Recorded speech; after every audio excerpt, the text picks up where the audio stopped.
Good morning. Welcome to one of my videos. It is early for me anyway, and Storm Eunice is on its way. So if you hear the wind battering outside, that's what it is. Today I made myself 2 cups of tea and I'd started beading and thought to myself, well, I might as well make a demonstration video on how to do the simple beading, as that's what I had chosen to do with this one. The simple beading is just a line of beads following the decrease of the alien. This is the more complex beading. I did this one here yesterday. I really like him. So the complex beading is basically, it starts off looking like that, and then I add an extra line to cover up the holes in between. So the simple beading is the basis that then turns into the complex beading. What do you need? You need a pair of scissors, cotton of your choice. I have luckily got beading needles. I think even though any type of sewing needle will do the trick, because I am using a largish size. I think it's a size 8. Stand to be corrected, but I believe it's a size 8. If you do want to get beading needles, this particular one is a size 9. So this is even a thinner one. This is a size 10.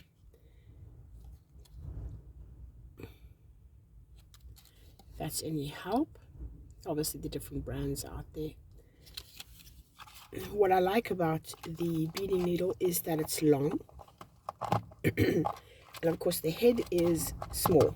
I'll close it and pop it later on. I also have an empty container because I put my cotton in there and I dispense the cotton.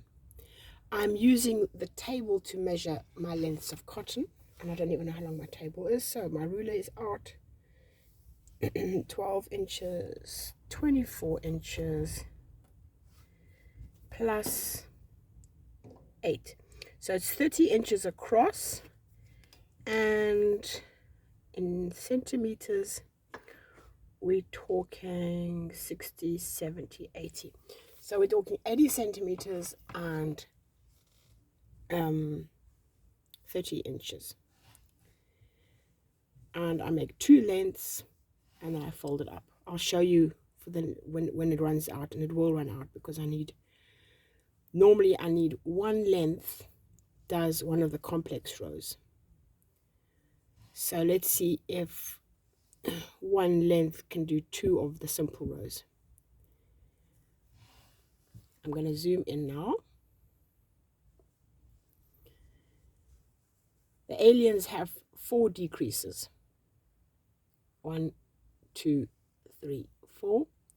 And I am following the decreases when it comes to the row of beads.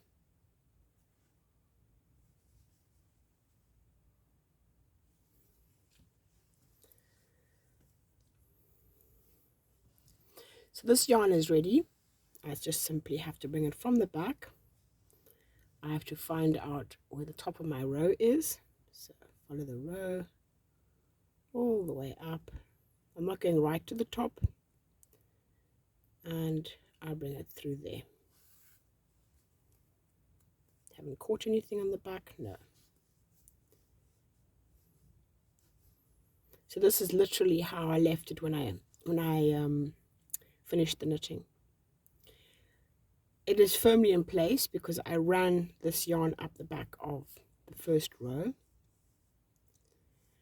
And now I am going, and this was just an example, my beads, I'm really quite shocked by this.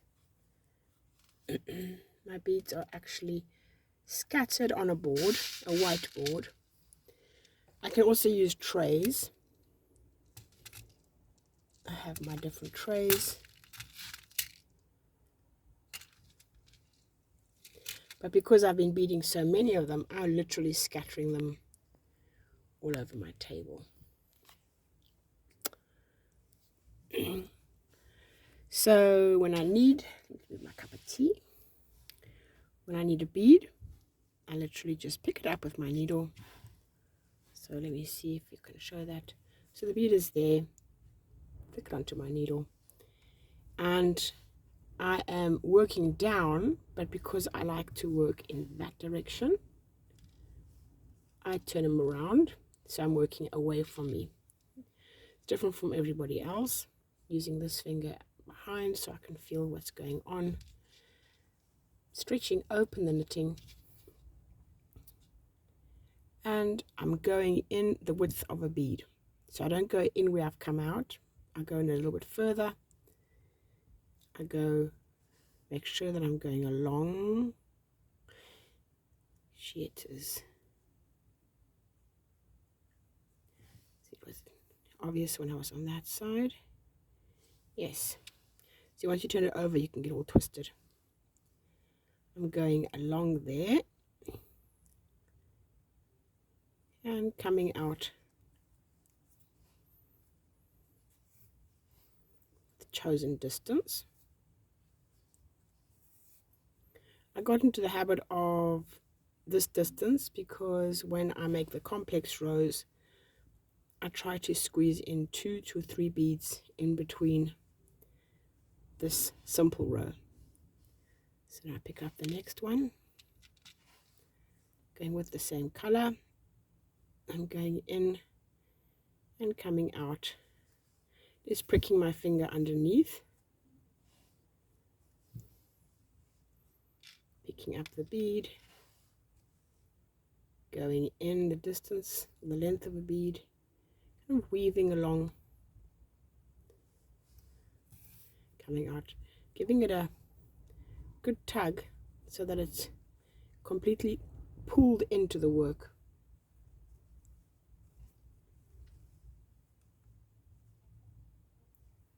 It's going along nicely. Let me fetch some of the color that I'm working with and I can bring them closer. 5, 6, so there's 6 of them. Drop them off down here, pick it up, go along the length and come out. Make sure it's not twisted on itself. Pick up, go in, come out a bit further, and that is how the first row is established. As I said, when I make a complex row, I'm slipping the next row of beads in between these.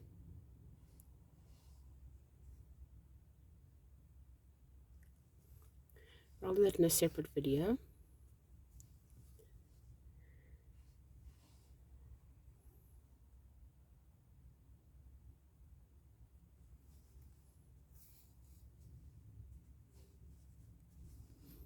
You can really make sure that there is nothing anywhere that's no yarn, no thread anywhere, because sometimes you can have a little loop that's hiding in the back. And this is the last one. You can see the increase ends here. Go in,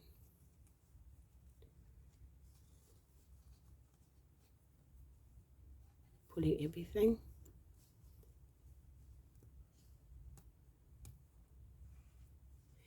Now I'm going to turn the work around, get these tails out the way.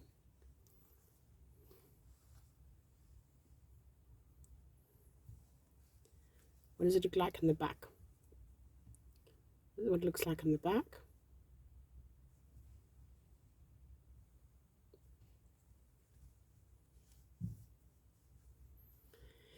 If I was making a complex row, I would immediately start adding the the next colors in here, but that's not the case. So what I'm going to do is I'm going to go through this one again,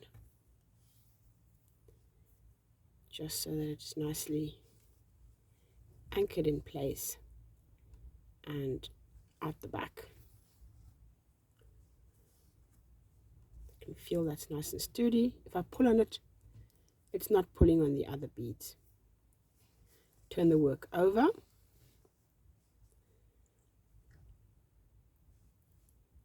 In the same place, just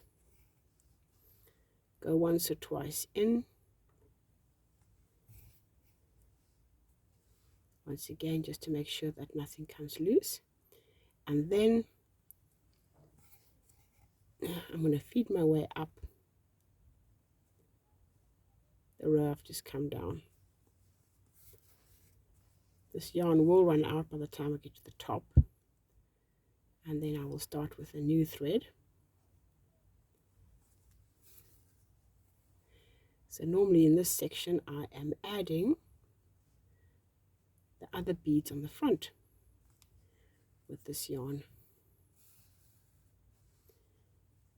Okay, but in this case I'm not. Come to the top. I keep calling it yarn, sorry about that. What is it? Cotton thread. Cut it off and throw this away, take it out, throw it away, zoom out.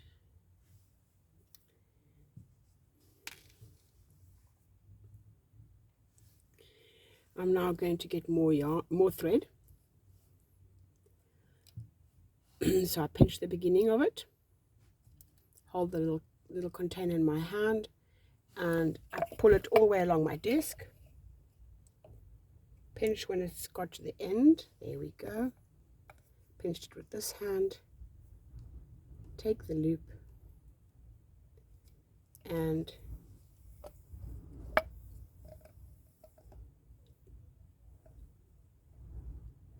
there we go. Cuts it off. These threads, when they get very long, they can knot quite quickly, so one has to be quite cautious. So that's like a little sewing machine dispenser. Now I'm going to thread these two ends through my needle. Then I'm going to pull them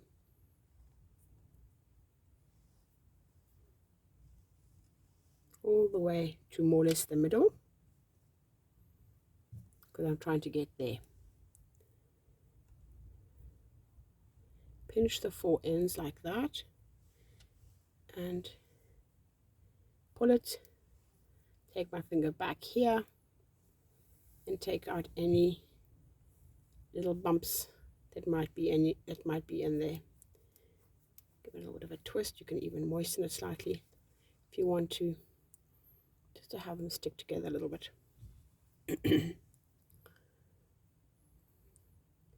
Now, in the first ones I was making knots, but that is useless because this is actually, it's actually just, well, look how big the holes are. So instead, to anchor it, I choose where it's going to be. Zoom in. This is my line here. Can you see the ridge it's formed? It's going to go all the way up there. So I put my needle in quite far down and I weave it all the way up. No need to work from the back. Anything, you need the guide of the front, so you could be working in the wrong place.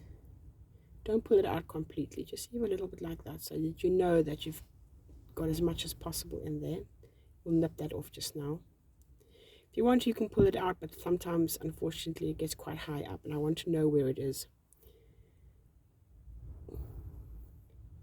Go back on yourself, just one loop. That's usually enough to anchor it. No, it's not. Go another loop. I'm testing by pulling it to see if it's anchored. Is it anchored? Yes. See? Pulling, pulling. This guy doesn't move.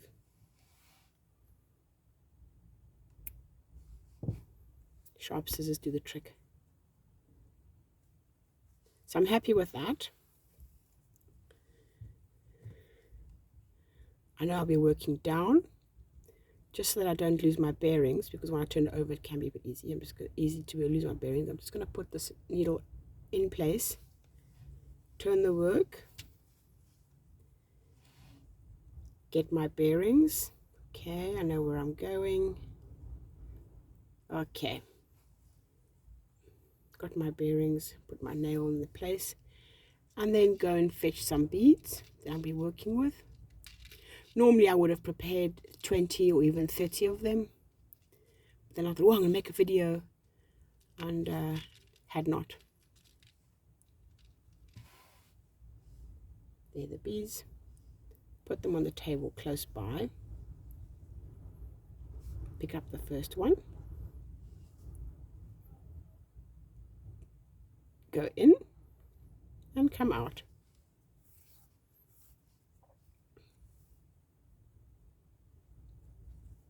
Give it a nice sharp tug. Pick up the next one. Go in. Come out. It does not have to be exactly opposite the other one.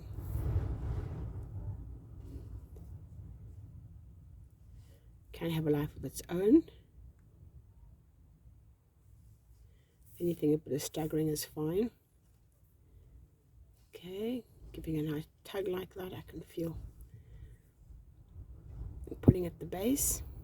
The base is the top part. Okay, let me cover up that.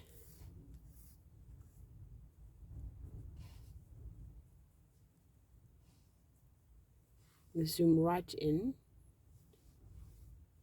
See, it doesn't lose focus if I move my hands. Okay. Camera's notorious for where it wants to focus.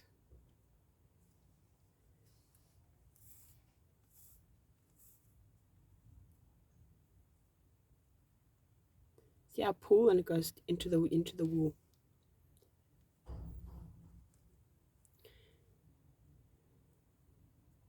Getting around a corner here.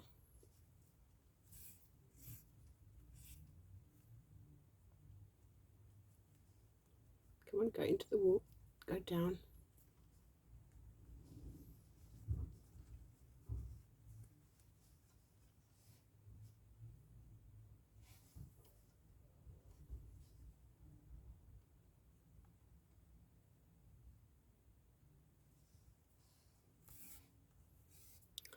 I think you get the idea, don't you? How this is going.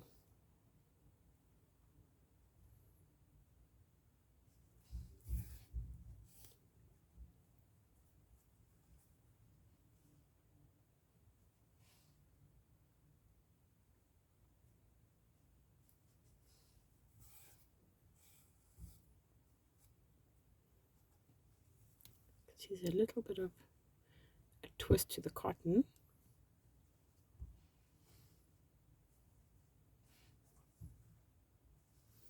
Still have one more to go, at least. So I've got one here.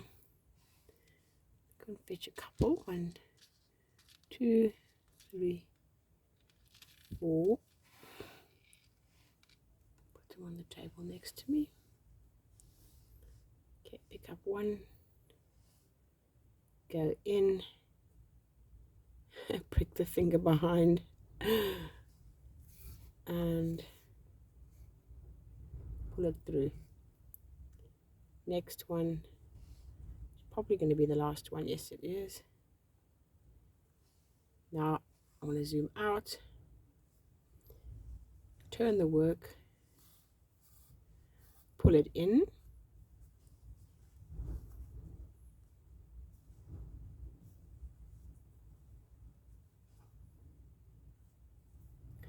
I timed myself last night to see how long it took to do one row of complex beads, and it was between 13 and 15 minutes from measuring the yarn, measuring the cotton to cutting it. And of course prepared all the tools and the work surface and everything. So as you can see, I went through that bead again. He's beautifully anchored. Turn it over and make a knot.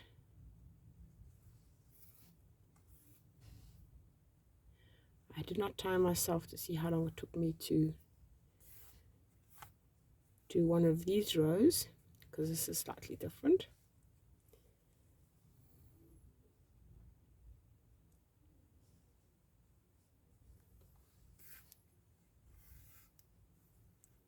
I still have one more. There's 4 rows.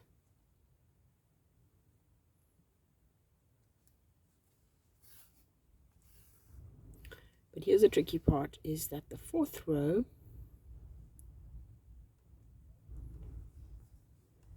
is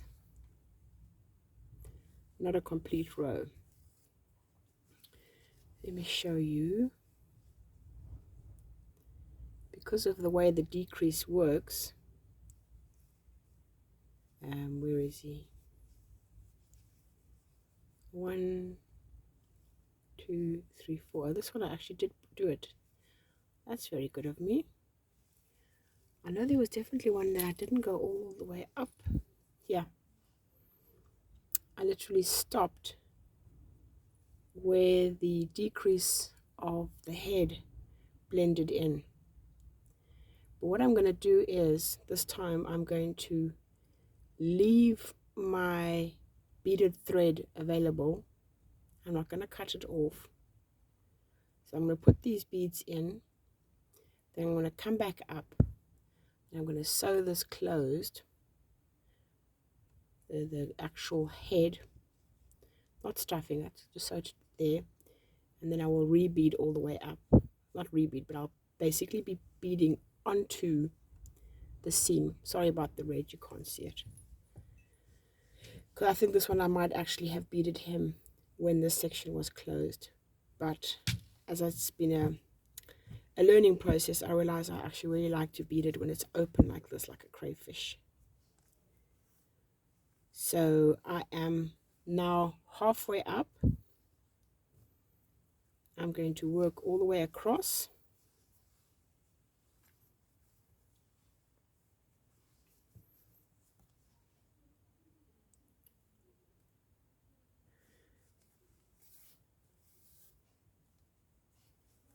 And I'll just come out anywhere really, just randomly come out to see where I am. Turn it over.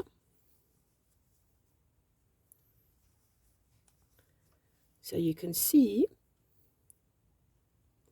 this is the ridge created by the decrease. So I want to get into that ridge. I'll do it here. Okay, so now I know it's in place. Turn the work as I like to work away from me when I'm beading. Anchor it by going into the work. See, I'm going a little bit backwards just to anchor this cotton thread.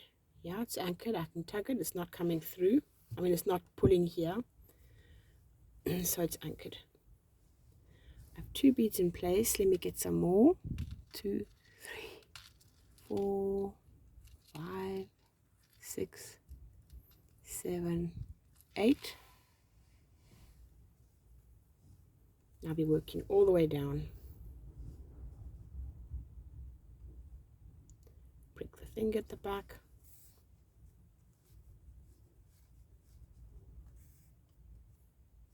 See this little finger there. Pick up the next one.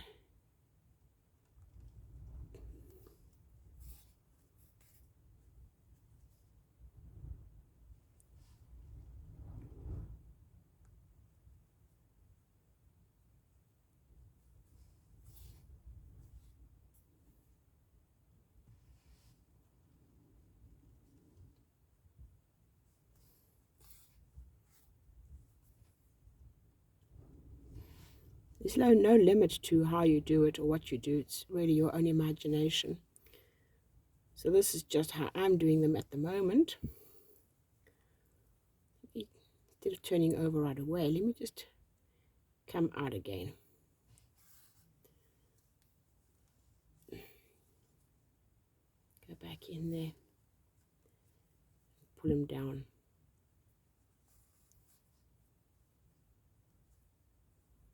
Now turn them over. Anchor that. Go through it again. So here I'm going to follow the back all the way to where I started this row,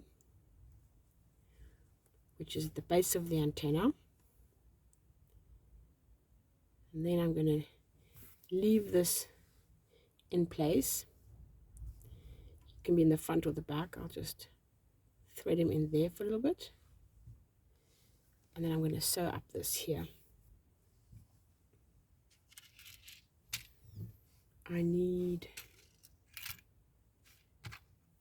blunt darning needle.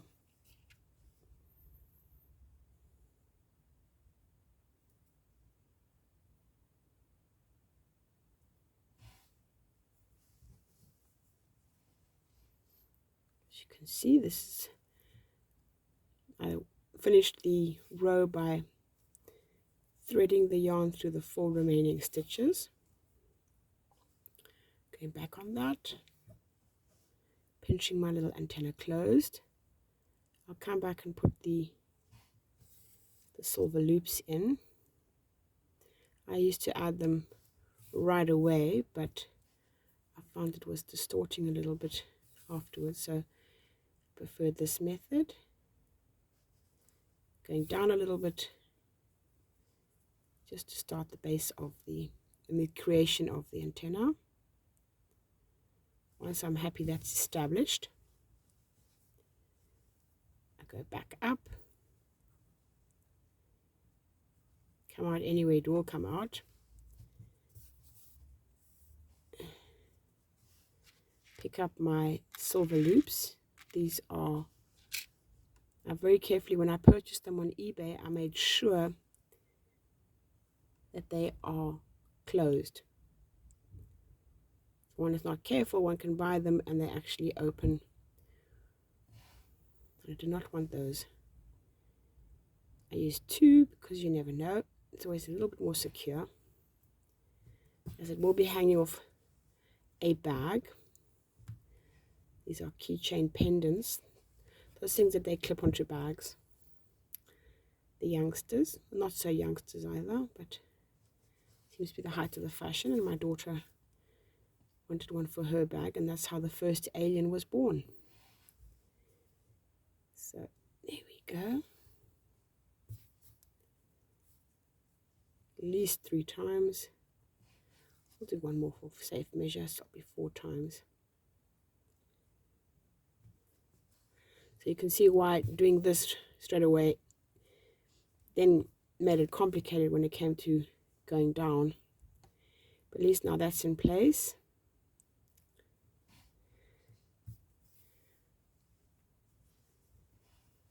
Just going in and out.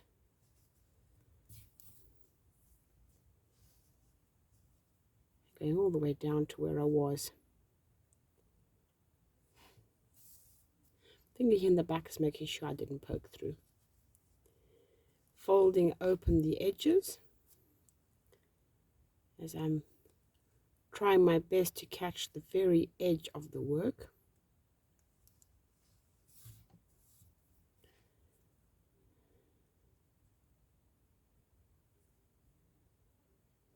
I'm not stuffing the antenna, so there is no problem if it catches the yarn on the other side.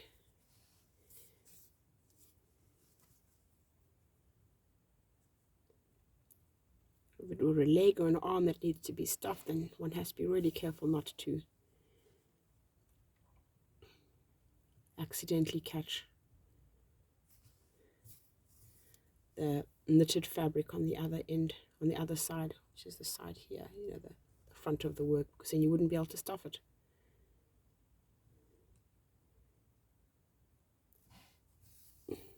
Okay, and I'm getting there. See, I'm already 30 minutes in. Videos are not known for being short.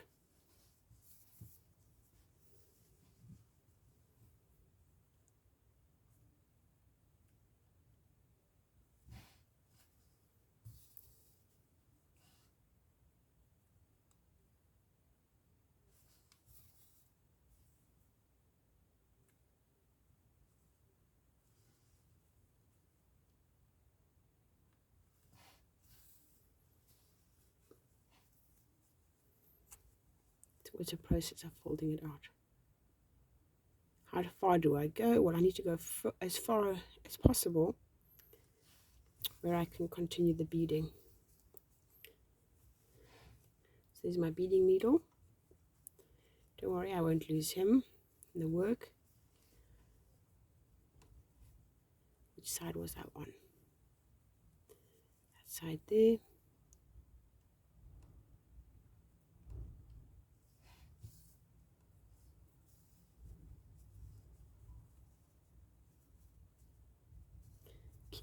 Keep opening it with my fingers.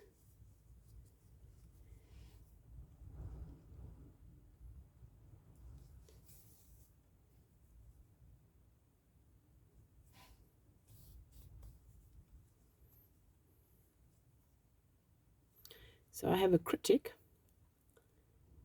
who I showed my last 2 or 3 aliens to, and he pointed out that I need to continue the 4th row all the way up. So having slept on it last night, I asked myself, how was I going to do that comfortably? Okay.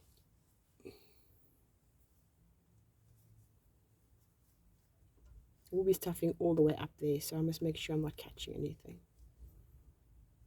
Coming out. So now he's in place.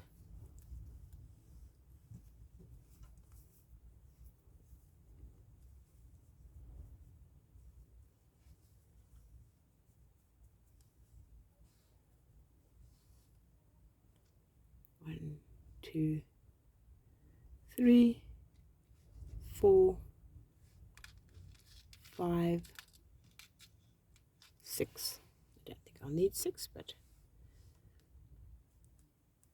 he's anchored, he's in place, I'm not worried. I can literally go anywhere because, as you can see, there is no definite line.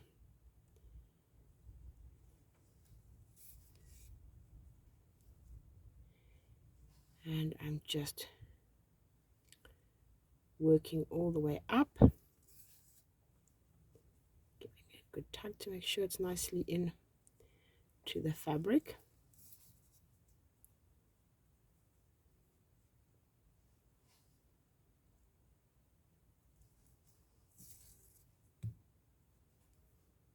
Literally hear that one pop in because he was twisted a bit. Don't be shy. If you want to go through to the other side, you can. He's beautiful. Okay. Turn him over. Now I'm working away. I can do it anywhere because this is now closed. Just going a little bit back on myself. Touch. My neighbor's having a good, don't know if you can hear that far.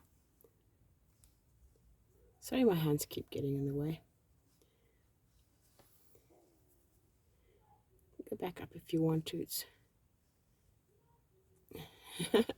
boom, came out of that one. Okay, so let me cut this off. When I give it a little pull, it will definitely disappear in there. Zoom out, zoom in, zoom out. So there we go. That is the simple beading.